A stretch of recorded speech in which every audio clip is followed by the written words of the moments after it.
नमस्कार, आप देख रहे हैं 4 PM और मैं हूं अभिषेक मिश्रा।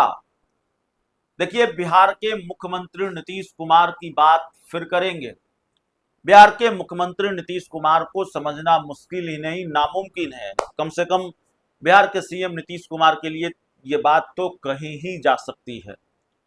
एक तरफ नीतीश कुमार बार बार भारतीय जनता पार्टी के नेताओं के सामने ये कहते हैं कि अब हम इधर उधर नहीं जाएंगे, अब हम पाला नहीं बदलेंगे। पाला बदलने का शब्द इस्तेमाल वो नहीं करते, वो कहते हैं अब हम इधर उधर नहीं जाएंगे। 2 बार हम इधर उधर हो गए और कई बार वो ठीकरा इसका ललन सिंह के सर फोड़ चुके हैं कि भाई इन्होंने कहा तो हम चले गए, या इन्हीं के कहने पर चले गए, या यही लेकर चल गए, जो बात भी अपने शब्दों में नीतीश कुमार कहते हैं।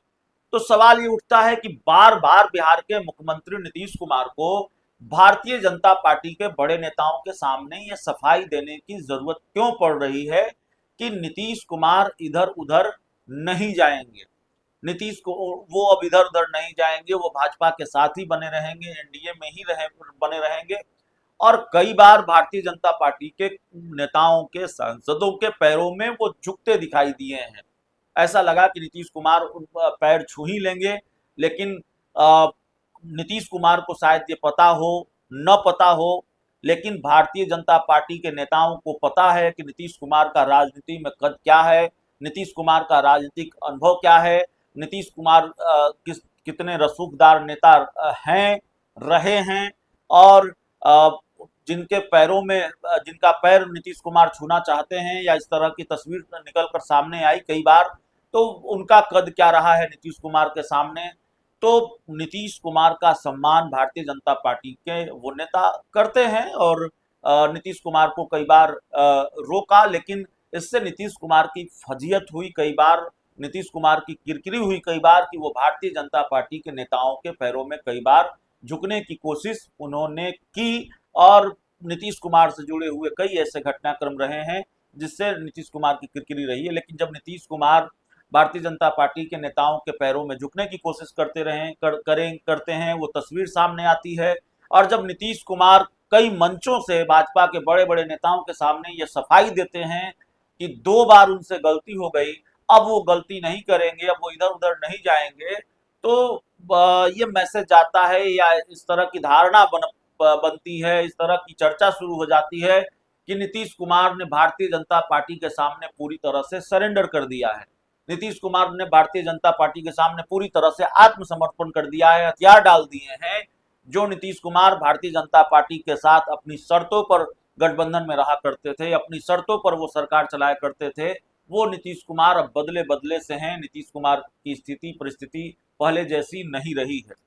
लेकिन जब नीतीश कुमार सीटों की जिद पर अड़ जाते हैं, जब नीतीश कुमार के बारे में एक खबर आ जाती है कि नीतीश कुमार 115 120 सीटों से कम पर मानने को तैयार नहीं है, तो फिर यह सवाल जेहन में आता है कि नीतीश कुमार को लेकर क्या समझा जाए। नीतीश कुमार ने भारतीय जनता पार्टी के सामने सरेंडर कर दिया है, या भारतीय जनता पार्टी अब भी नीतीश कुमार के सामने सरेंडर है। क्योंकि एक तरफ, दो तरफ, एक सिक्के का दो पहलू जैसे होता है, वो उसी तरह से एक सिक्के का दो पहलू है। और जो दोनों पहलू पर अगर आप गौर करेंगे तो थोड़ा थोड़ा कंफ्यूजन होता है, थोड़े असमंजस की स्थिति होती है कि भाई क्या चल रहा है एनडीए में, कौन किसके सामने सरेंडर है, ये रिश्ता क्या कहलाता है। नीतीश कुमार भाजपा के सामने सरेंडर है कि भाजपा नीतीश कुमार के सामने सरेंडर है, बात थोड़ी समझ में नहीं आ रही है। नीतीश कुमार को सफाई देनी पड़ रही है कि अगर वो भारतीय जनता पार्टी का साथ नहीं छोड़ेंगे और 2 बार गलती हो गई, इधर उधर नहीं जाएंगे और बार बार सफाई देनी पड़ रही है, तो ये परसेप्शन बनता है कि नीतीश कुमार बीजेपी के सामने सरेंडर हैं। भाई क्यों भारतीय जनता पार्टी को बार बार वो सफाई दे रहे हैं। लेकिन जब नीतीश कुमार जिद पर अड़ जाए और सीटों की जिद पर अड़ जाए कि इतने से कम सीटों पर हम नहीं मानेंगे, और भारतीय जनता पार्टी के बड़े बड़े नेताओं की गाड़ियां लगातार नीतीश कुमार के घर में प्रवेश कर रही हो, भारतीय जनता पार्टी के बड़े बड़े नेता अमित शाह का दूत बनकर बार बार नीतीश कुमार से मिल रहे हो, उनको मनाने की कोशिश कर रहे हो, तो फिर दूसरा परसेप्शन बनता है कि कहीं भारतीय जनता पार्टी ही नीतीश कुमार के सामने सरेंडर तो नहीं है। देखिए, कल भी भारतीय जनता पार्टी के कई बड़े नेता नीतीश कुमार से मिलने पहुंचे थे। बीजेपी कोटे के मंत्रियों के साथ, बीजेपी के प्रदेश अध्यक्ष दिलीप जायसवाल के साथ नीतीश कुमार की मीटिंग हुई। बहुत लंबी मीटिंग तो नहीं हुई, लेकिन मीटिंग हुई। और ये इस बैठक में क्या बातचीत हुई नहीं हुई, कहा यह जा रहा है कि भाई सरकार के कामों को बताने के लिए चर्चा हुई, कैसे लोगों तक सरकार की उपलब्धियां बतानी है, इस बात को लेकर चर्चा हुई।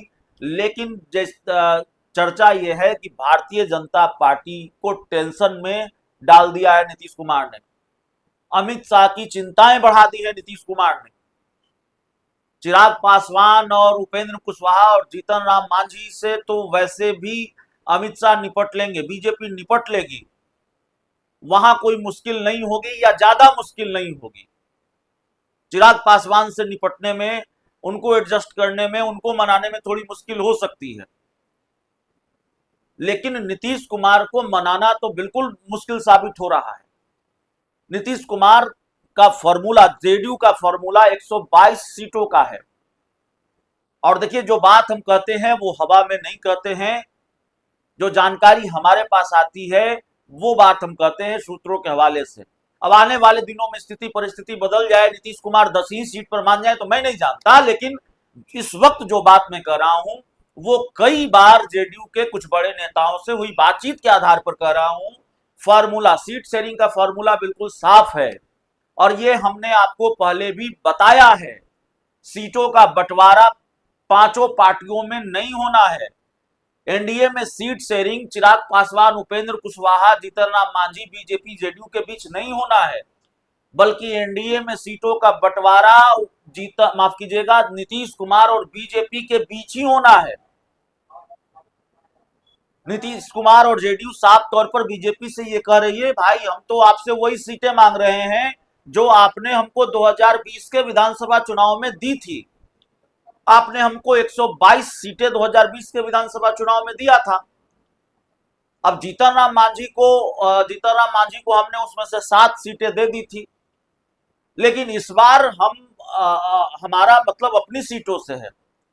इस बार आप जीतन राम मांझी, उपेंद्र कुशवाहा और चिराग पासवान को कैसे एडजस्ट करेंगे आप जाने, वो आपकी मुसीबत है, उनको आप एडजस्ट कीजिए, उससे जेडीयू का कोई लेना देना नहीं है। तो कुल मिलाकर नीतीश कुमार 122 सीटों से कम पर मानने को तैयार नहीं है, और भारतीय जनता पार्टी के बड़े बड़े नेताओं की गाड़ियां इसलिए बार बार मुख्यमंत्री आवास में जा रही है। कल की तस्वीर भी हमने आपको दिखाई, और इससे पहले नित्यानंद राय और बीजेपी के दूसरे बड़े नेता पहुंचे थे नीतीश कुमार से मिलने के लिए, उनको मनाने के लिए। तो नीतीश कुमार को मनाने की कवायद लगातार जारी है, जो राजनीतिक गलियारों में चर्चा है, जो दरखाने की खबर है। अब नीतीश कुमार मानेंगे कि नहीं मानेंगे, ये भी चर्चा है। दूसरी तरफ कि नीतीश कुमार के कई करीबी लोग, जेडीयू के कई बड़े लोगों की जो वफादारी है वो भारतीय जनता पार्टी से ज्यादा है। तो हो सकता है बात बन भी जाए, नीतीश कुमार को मनाने में जेडीयू के ही कुछ बड़े नेता कामयाब हो जाएं। कुछ भी खेल हो सकता है, खेल ही होता है राजनीति में, और चुनावी साल है, और खासकर बिहार में विधानसभा का चुनाव है, तो खेल तो होगा। बिहार की सियासत में खेल होता है, और चुनावी साल में तो खेल बिल्कुल तय है। तो आगे आगे देखिए क्या क्या खेल होता है। बहुत बहुत धन्यवाद।